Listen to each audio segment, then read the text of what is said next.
ವಿಚಾರ ಮತ್ತೆ ಯಾವ ರೀತಿ ಇಲ್ಲಿ ಮುನ್ನೆಲೆಗೆ ಬರುತ್ತೆ, ಏನಾಗಬಹುದು ಅನ್ನೋದು ಸದ್ಯಕ್ಕಿನ ಪ್ರಶ್ನೆ ಆಗಿದೆ.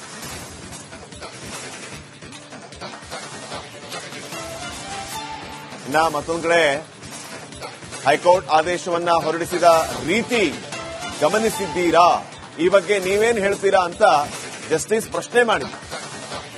ದರ್ಶನ್ ಪರ ವಕೀಲ ಕಪಿಲ್ ಸಿಬಲ್ ಅವರಿಗೆ ಸುಪ್ರೀಂ ಕೋರ್ಟ್ ಅವತ್ತು ಪ್ರಶ್ನೆಯನ್ನ ಮಾಡಿತ್ತು. ಹೈಕೋರ್ಟ್ ಆದೇಶದ ವಿಚಾರ ಬದಿಗಿಡಿ ಅಂತ ಸಿಬಲ್ ಹೇಳಿದ್ರು. ಸಾಕ್ಷಿಗಳ 161, 164 ಸ್ಟೇಟ್ಮೆಂಟ್ ಹೇಳಿಕೆಗಳನ್ನು ಗಮನಿಸಿ ಅಂತ ಹೇಳಿದ್ರು. ಸೊ ಅವಾಗ ವಿವೇಚನೆಯನ್ನ ಬಳಸಿದಂತಿಲ್ಲ ಅಂತ ಹೈಕೋರ್ಟ್ನ ವಿಚಾರವಾಗಿ ಸುಪ್ರೀಂ ಕೋರ್ಟ್ ಹೇಳಿತ್ತು. ಸೊ ಅದೇ ವಿಚಾರ ಮತ್ತೆ ಮುನ್ನೆಲೆಗೆ ಬಂದು ಜಾಮೀನು ರದ್ದಾಗುವ ಸಾಧ್ಯತೆಯೂ ಕೂಡ ಇದೆ. ಇನ್ನಷ್ಟು ಅಪ್ಡೇಟ್ಸ್ ಅನ್ನ ಕೊಡೋದಕ್ಕೆ ಮಾದೇಶ್ ಮತ್ತೆ ಜಾಯ್ನ್ ಆಗಿದ್ದಾರೆ. ಮಾದೇಶ್, ಗಮನಿಸ್ತಾ ಇದ್ದೀವಿ, ಇವರಿಗೆ ಜಾಮೀನು ಸಿಕ್ಕಿದ್ ಹೆಂಗೆ ಅಂತಂದ್ರೆ ಹೆಲ್ತ್ ಗ್ರೌಂಡ್ಸ್ ಮೇಲೆ.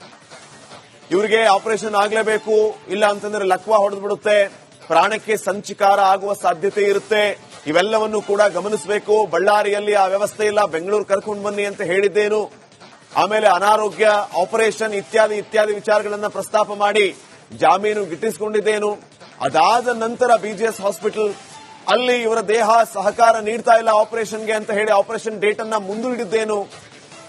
ಈಗ ಜನರ ಮುಂದೆ ಇರುವಂತಹ ಮಾತು ಚರ್ಚೆ ಏನಂತಂದ್ರೆ, ವಿದೇಶದಲ್ಲಿ ಹೋಗಿ ಶೂಟಿಂಗ್ ಮಾಡೋದಕ್ಕೆ ಇವರ ದೇಹ ಸಹಕರಿಸುತ್ತೆ, ಆದ್ರೆ ಆಪರೇಷನ್ ಮಾಡೋದಕ್ಕೆ ಇವರ ದೇಹ ಸಹಕರಿಸ್ತಾ ಇಲ್ಲ. ಇದೆಲ್ಲ ಏನನ್ನ ಸೂಚಿಸುತ್ತೆ ಅನ್ನುವಂಥದ್ದು ಜನರ ಪ್ರಶ್ನೆ. ಜನರಿಗೆ ಅರ್ಥ ಮಾಡ್ಕೊಳ್ಳೋದಕ್ಕೆ ಕಷ್ಟ ಏನಾಗುವುದಿಲ್ಲ. ಇವನ್ನ ಸರ್ಕಾರದ ವಕೀಲರು ಕೂಡ ಈ ಎಲ್ಲ ವಿಚಾರಗಳನ್ನ ಪ್ರಸ್ತಾಪ ಮಾಡಿದ್ದಾರೆ ತಮ್ಮ ವಾದದಲ್ಲಿ. ಇವತ್ತು ಏನೆಲ್ಲ ಆಗ್ಬೋದು ಅಂತ ಹೇಳಿ.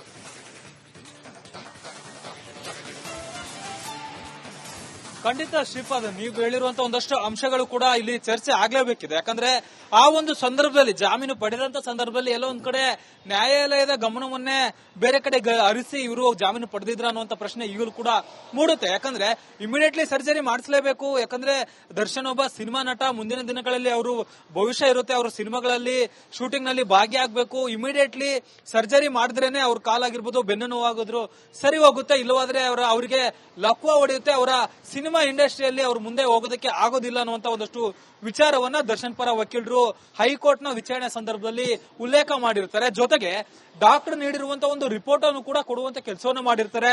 ಅದರ ಆಧಾರದ ಮೇಲೆ ಮೆಡಿಕಲ್ ಗ್ರೌಂಡ್ಸ್ ಮೇಲೆ ದರ್ಶನ್ಗೆ ಜಾಮೀನು ನೀಡುವಂತ ಕೆಲಸವನ್ನ ಹೈಕೋರ್ಟ್ ಮಾಡಿರುತ್ತೆ.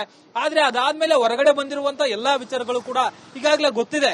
ಹೈಕೋರ್ಟ್ ನ ಆ ಒಂದು ಆದೇಶದ ನಂತರ ಜಾಮೀನು ಪಡೆದು ಹೊರಬಂದಿದಂತ ದರ್ಶನ್ ಆಸ್ಪತ್ರೆಗೆ ದಾಖಲಾಗ್ತಾರೆ, ಅಲ್ಲಿ ಒಂದಷ್ಟು ಟ್ರೀಟ್ಮೆಂಟ್ ಅನ್ನ ಪಡಿತಾರೆ. ಆದ್ರೆ ಯಾವುದೇ ರೀತಿಯಾದಂತಹ ಸರ್ಜರಿ ಆಗೋದಿಲ್ಲ. ಇವಾಗ ಆರಾಮಾಗಂತೂ ಓಡಾಡ್ತಿದ್ದಾರೆ, ಸಿನಿಮಾಗಳಲ್ಲಿ ಭಾಗಿಯಾಗ್ತಿದ್ದಾರೆ, ವಿದೇಶದಲ್ಲಿ ಈಗಾಗಲೇ ಸಿನಿಮಾ ಶೂಟಿಂಗ್ ನಡೀತಿದೆ.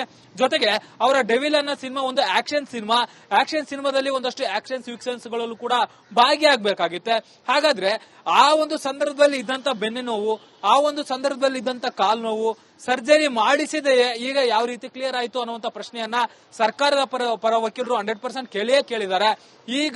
ಈಗ ದರ್ಶನ್ ಪರ ಯಾವ ರೀತಿ ವಾದವನ್ನ ಮಂಡನೆ ಮಾಡ್ತಾರೆ ಅನ್ನುವಂಥದ್ದು ದರ್ಶನ್ ಪರ ವಕೀಲರ ಮುಂದಿರುವಂತ ಚಾಲೆಂಜ್. ಸದ್ಯಕ್ಕೆ ಈಗ ಅವ್ರ ಹತ್ರ ಏನು ಅಂಶಗಳಿದೆ, ಯಾಕಂದ್ರೆ ಆರೋಪಿತ ಸ್ಥಾನದಲ್ಲಿರುವಂತ ದರ್ಶನ್ ಈಗಾಗಲೇ ಎಲ್ಲಾ ರೀತಿಯಲ್ಲೂ ಕೂಡ ಸದೃಢ ಇದ್ದಾರೆ ಅನ್ನುವಂಥದ್ದು ಮೇಲ್ನೋಟಿಗೆ ಗೊತ್ತಾಗ್ತದೆ. ಹೀಗಾಗಿನೇ ಅವರ ಕೆಲಸಗಳಲ್ಲಿ ಕಾರ್ಯಪ್ರವೃತ್ತರಾಗಿದ್ದಾರೆ.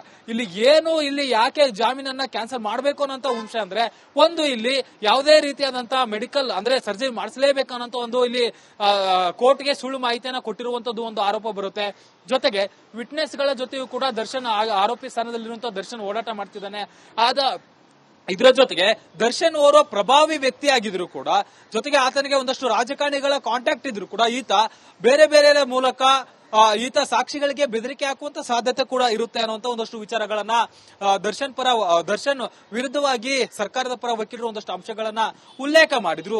ಈಗ ದರ್ಶನ್ ಪರವಾಗಿ ಏನೆಲ್ಲ ಅಂಶಗಳಿರುತ್ತೆ ಅನ್ನೋದನ್ನ ಕಾದ್ ನೋಡ್ಬೇಕಿದೆ. ಏನಿದೆ ಅನ್ನುವಂಥದ್ದು ಅವರ ದರ್ಶನ್ ಪರ ವಕೀಲರು ಏನ್ ವಾದ ಮಂಡನೆ ಮಾಡ್ತಾರೆ ಅನ್ನೋದ್ರ ಮೇಲೆ ದರ್ಶನ್ ರ ಮುಂದಿನ ಭವಿಷ್ಯ ನಿರ್ಧಾರ ಆಗಲಿದೆ. ಶ್ರೀಪಾದ್, ಓಕೆ, ಥ್ಯಾಂಕ್ ಯು ಮಾಹಿತಿಯಾಗಿ. ಆ ವಿಚಾರ ಮತ್ತೆ ಯಾವ ರೀತಿ ಇಲ್ಲಿ ಮುನ್ನೆಲೆಗೆ ಬರುತ್ತೆ, ಏನಾಗಬಹುದು ಅನ್ನೋದು ಸದ್ಯಕ್ಕಿನ ಪ್ರಶ್ನೆ ಆಗಿದೆ.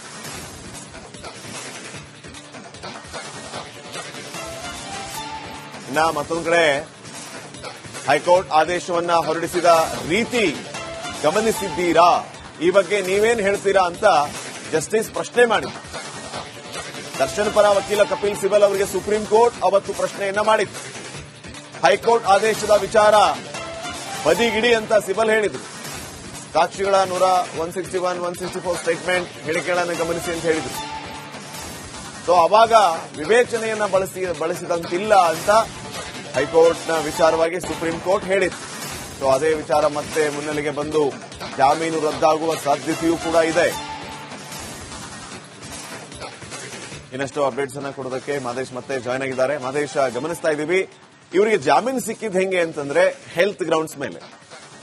ಇವರಿಗೆ ಆಪರೇಷನ್ ಆಗ್ಲೇಬೇಕು, ಇಲ್ಲ ಅಂತಂದ್ರೆ ಲಕ್ವಾ ಹೊಡೆದು ಬಿಡುತ್ತೆ, ಪ್ರಾಣಕ್ಕೆ ಸಂಚಿಕಾರ ಆಗುವ ಸಾಧ್ಯತೆ ಇರುತ್ತೆ.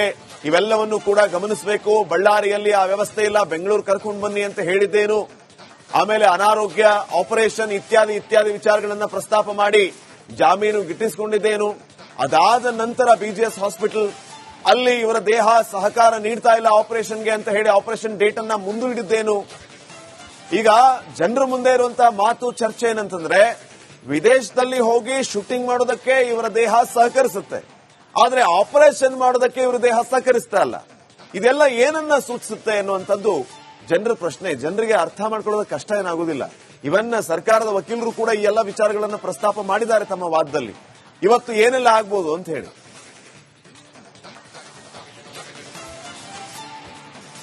ಖಂಡಿತ ಶ್ರೀಪಾದ್, ನೀವು ಹೇಳಿರುವಂತಹ ಒಂದಷ್ಟು ಅಂಶಗಳು ಕೂಡ ಇಲ್ಲಿ ಚರ್ಚೆ ಆಗ್ಲೇಬೇಕಿದೆ. ಯಾಕಂದ್ರೆ ಆ ಒಂದು ಸಂದರ್ಭದಲ್ಲಿ ಜಾಮೀನು ಪಡೆದಂತ ಸಂದರ್ಭದಲ್ಲಿ ಎಲ್ಲೋ ಒಂದ್ ಕಡೆ ನ್ಯಾಯಾಲಯದ ಗಮನವನ್ನೇ ಬೇರೆ ಕಡೆ ಹರಿಸಿ ಇವರು ಜಾಮೀನು ಪಡೆದಿದ್ರ ಅನ್ನುವಂತ ಪ್ರಶ್ನೆ ಈಗಲೂ ಕೂಡ ಮೂಡುತ್ತೆ. ಯಾಕಂದ್ರೆ ಇಮಿಡಿಯೇಟ್ಲಿ ಸರ್ಜರಿ ಮಾಡಿಸಲೇಬೇಕು. ಯಾಕಂದ್ರೆ ದರ್ಶನ್ ಒಬ್ಬ ಸಿನಿಮಾ ನಟ, ಮುಂದಿನ ದಿನಗಳಲ್ಲಿ ಅವರು ಭವಿಷ್ಯ ಇರುತ್ತೆ, ಅವರು ಸಿನಿಮಾಗಳಲ್ಲಿ ಶೂಟಿಂಗ್ ನಲ್ಲಿ ಭಾಗಿಯಾಗಬೇಕು. ಇಮಿಡಿಯೇಟ್ಲಿ ಸರ್ಜರಿ ಮಾಡಿದ್ರೇನೆ ಅವ್ರ ಕಾಲಾಗಿರ್ಬೋದು, ಬೆನ್ನು ನೋವಾಗೋದ್ರು ಸರಿ ಹೋಗುತ್ತೆ, ಇಲ್ಲವಾದ್ರೆ ಅವರಿಗೆ ಲಕ್ವ ಹೊಡೆಯುತ್ತೆ, ಅವರ ಸಿನಿಮಾ ಇಂಡಸ್ಟ್ರಿಯಲ್ಲಿ ಅವ್ರು ಮುಂದೆ ಹೋಗೋದಕ್ಕೆ ಆಗೋದಿಲ್ಲ ಅನ್ನುವಂತ ಒಂದಷ್ಟು ವಿಚಾರವನ್ನ ದರ್ಶನ್ ಪರ ವಕೀಲರು ಹೈಕೋರ್ಟ್ ನ ವಿಚಾರಣೆ ಸಂದರ್ಭದಲ್ಲಿ ಉಲ್ಲೇಖ ಮಾಡಿರ್ತಾರೆ. ಜೊತೆಗೆ ಡಾಕ್ಟರ್ ನೀಡಿರುವಂತಹ ಒಂದು ರಿಪೋರ್ಟ್ ಅನ್ನು ಕೂಡ ಕೊಡುವಂತ ಕೆಲಸವನ್ನು ಮಾಡಿರ್ತಾರೆ. ಅದರ ಆಧಾರದ ಮೇಲೆ ಮೆಡಿಕಲ್ ಗ್ರೌಂಡ್ಸ್ ಮೇಲೆ ದರ್ಶನ್ಗೆ ಜಾಮೀನು ನೀಡುವಂತ ಕೆಲಸವನ್ನ ಹೈಕೋರ್ಟ್ ಮಾಡಿರುತ್ತೆ. ಆದ್ರೆ ಅದಾದ್ಮೇಲೆ ಹೊರಗಡೆ ಬಂದಿರುವಂತ ಎಲ್ಲಾ ವಿಚಾರಗಳು ಕೂಡ ಈಗಾಗಲೇ ಗೊತ್ತಿದೆ. ಹೈಕೋರ್ಟ್ ನ ಆ ಒಂದು ಆದೇಶದ ನಂತರ ಜಾಮೀನು ಪಡೆದು ಹೊರಬಂದಿದಂತ ದರ್ಶನ್ ಆಸ್ಪತ್ರೆಗೆ ದಾಖಲಾಗ್ತಾರೆ, ಅಲ್ಲಿ ಒಂದಷ್ಟು ಟ್ರೀಟ್ಮೆಂಟ್ ಅನ್ನ ಪಡಿತಾರೆ. ಆದ್ರೆ ಯಾವುದೇ ರೀತಿಯಾದಂತ ಸರ್ಜರಿ ಆಗೋದಿಲ್ಲ. ಇವಾಗ ಆರಾಮಾಗಂತೂ ಓಡಾಡ್ತಿದ್ದಾರೆ, ಸಿನಿಮಾಗಳಲ್ಲಿ ಭಾಗಿಯಾಗ್ತಿದ್ದಾರೆ, ವಿದೇಶದಲ್ಲಿ ಈಗಾಗಲೇ ಸಿನಿಮಾ ಶೂಟಿಂಗ್ ನಡೀತಿದೆ. ಜೊತೆಗೆ ಅವರ ಡೆವಿಲ್ ಅನ್ನೋ ಸಿನಿಮಾ ಒಂದು ಆಕ್ಷನ್ ಸಿನಿಮಾ, ಆಕ್ಷನ್ ಸಿನಿಮಾದಲ್ಲಿ ಒಂದಷ್ಟು ಆಕ್ಷನ್ ಸೀಕ್ವೆನ್ಸ್ ಗಳಲ್ಲೂ ಕೂಡ ಭಾಗಿಯಾಗಬೇಕಾಗುತ್ತೆ. ಹಾಗಾದ್ರೆ ಆ ಒಂದು ಸಂದರ್ಭದಲ್ಲಿ ಇದ್ದಂತ ಬೆನ್ನು ನೋವು, ಆ ಒಂದು ಸಂದರ್ಭದಲ್ಲಿ ಇದ್ದಂತ ಕಾಲು ನೋವು ಸರ್ಜರಿ ಮಾಡಿಸಿದೆಯೇ ಈಗ ಯಾವ ರೀತಿ ಕ್ಲಿಯರ್ ಆಯಿತು ಅನ್ನುವಂತ ಪ್ರಶ್ನೆಯನ್ನ ಸರ್ಕಾರದ ಪರ ವಕೀಲರು 100% ಕೇಳಿದ್ದಾರೆ. ಈಗ ದರ್ಶನ್ ಪರ ಯಾವ ರೀತಿ ವಾದವನ್ನ ಮಂಡನೆ ಮಾಡ್ತಾರೆ ಅನ್ನುವಂಥದ್ದು ದರ್ಶನ್ ಪರ ವಕೀಲರ ಮುಂದಿರುವಂತ ಚಾಲೆಂಜ್. ಸದ್ಯಕ್ಕೆ ಈಗ ಅವ್ರ ಹತ್ರ ಏನು ಅಂಶಗಳಿದೆ, ಯಾಕಂದ್ರೆ ಆರೋಪಿತ ಸ್ಥಾನದಲ್ಲಿರುವಂತ ದರ್ಶನ್ ಈಗಾಗಲೇ ಎಲ್ಲಾ ರೀತಿಯಲ್ಲೂ ಕೂಡ ಸದೃಢ ಇದ್ದಾರೆ ಅನ್ನುವಂಥದ್ದು ಮೇಲ್ನೋಟಿಗೆ ಗೊತ್ತಾಗ್ತದೆ. ಹೀಗಾಗಿನೇ ಅವರ ಕೆಲಸಗಳಲ್ಲಿ ಕಾರ್ಯಪ್ರವೃತ್ತರಾಗಿದ್ದಾರೆ. ಇಲ್ಲಿ ಯಾಕೆ ಜಾಮೀನನ್ನ ಕ್ಯಾನ್ಸಲ್ ಮಾಡಬೇಕು ಅನ್ನೋಂತ ಅಂಶ ಅಂದ್ರೆ, ಒಂದು ಇಲ್ಲಿ ಯಾವುದೇ ರೀತಿಯಾದಂತಹ ಮೆಡಿಕಲ್ ಅಂದ್ರೆ ಸರ್ಜರಿ ಮಾಡಿಸಲೇಬೇಕು ಅನ್ನೋ ಒಂದು ಇಲ್ಲಿ ಕೋರ್ಟ್ಗೆ ಸುಳ್ಳು ಮಾಹಿತಿಯನ್ನ ಕೊಟ್ಟಿರುವಂತದ್ದು ಒಂದು ಆರೋಪ ಬರುತ್ತೆ. ಜೊತೆಗೆ ವಿಟ್ನೆಸ್ ಗಳ ಜೊತೆಯೂ ಕೂಡ ದರ್ಶನ್ ಆರೋಪಿ ಸ್ಥಾನದಲ್ಲಿರುವಂತಹ ದರ್ಶನ್ ಓಡಾಟ ಮಾಡ್ತಿದ್ದಾನೆ. ಇದರ ಜೊತೆಗೆ ದರ್ಶನ್ ಓರ್ವ ಪ್ರಭಾವಿ ವ್ಯಕ್ತಿ ಆಗಿದ್ರು ಕೂಡ, ಜೊತೆಗೆ ಆತನಿಗೆ ಒಂದಷ್ಟು ರಾಜಕಾರಣಿಗಳ ಕಾಂಟ್ಯಾಕ್ಟ್ ಇದ್ರು ಕೂಡ ಈತ ಬೇರೆ ಬೇರೆ ಮೂಲಕ ಈತ ಸಾಕ್ಷಿಗಳಿಗೆ ಬೆದರಿಕೆ ಹಾಕುವಂತ ಸಾಧ್ಯತೆ ಕೂಡ ಇರುತ್ತೆ ಅನ್ನುವಂತ ಒಂದಷ್ಟು ವಿಚಾರಗಳನ್ನ ದರ್ಶನ್ ವಿರುದ್ಧವಾಗಿ ಸರ್ಕಾರದ ಪರ ವಕೀಲರು ಒಂದಷ್ಟು ಅಂಶಗಳನ್ನ ಉಲ್ಲೇಖ ಮಾಡಿದ್ರು. ಈಗ ದರ್ಶನ್ ಪರವಾಗಿ ಏನೆಲ್ಲ ಅಂಶಗಳಿರುತ್ತೆ ಅನ್ನೋದನ್ನ ಕಾದ್ ನೋಡ್ಬೇಕಿದೆ. ಏನಿದೆ ಅನ್ನುವಂಥದ್ದು ಅವರ ದರ್ಶನ್ ಪರ ವಕೀಲರು ಏನ್ ವಾದ ಮಂಡನೆ ಮಾಡ್ತಾರೆ ಅನ್ನೋದ್ರ ಮೇಲೆ ದರ್ಶನ್ ರ ಮುಂದಿನ ಭವಿಷ್ಯ ನಿರ್ಧಾರ ಆಗಲಿದೆ. Shripad, okay, thank you ಮಾಹಿತಿಯಾಗಿ.